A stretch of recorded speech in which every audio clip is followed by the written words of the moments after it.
global companies, there is a big, how should I call it, appetite to get bottom-up opinions, bottom-up engagement. But it's very, very difficult nowadays to kind of, if you think about idea management, innovation, pipeline management, people are scared still in many parts of the world to contribute their creativity. And so we want to examine DAOs as a principle within the corporate world, but Thorsten, DAOs in the corporate world needs some very specific fine-tunings, isn't it?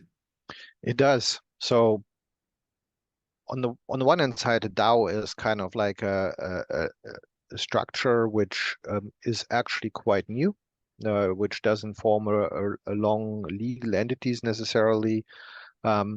It's more based on an activity rather than a legal structure.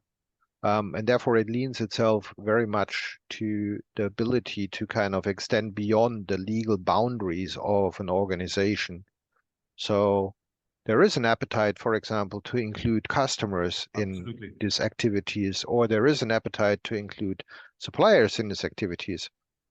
But on the other side, you don't want to be open to everyone. You just want to more or less kind of share things with these bespoke groups. You might even want to fragment certain elements of that one. Your customers shouldn't necessarily know where your suppliers are. Your suppliers shouldn't necessarily know who your customers are.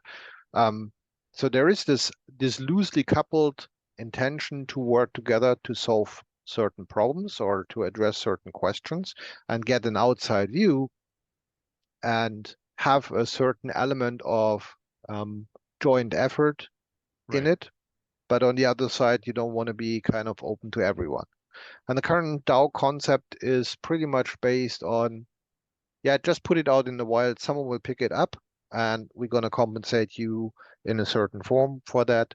That doesn't, at the end of the day, meet the requirements of business and industry, which want this information on the one hand side, who want this collaboration on the one hand side, but on the other side, want to also protect their intellectual property, want to protect effectively certain trade secrets and so on. So this is where a lot of those interesting layer 2, layer 3 solutions, which are now luckily coming up, also play a role, and to not be an open book to everyone, to have segmented confidentiality in place. That's really important for this.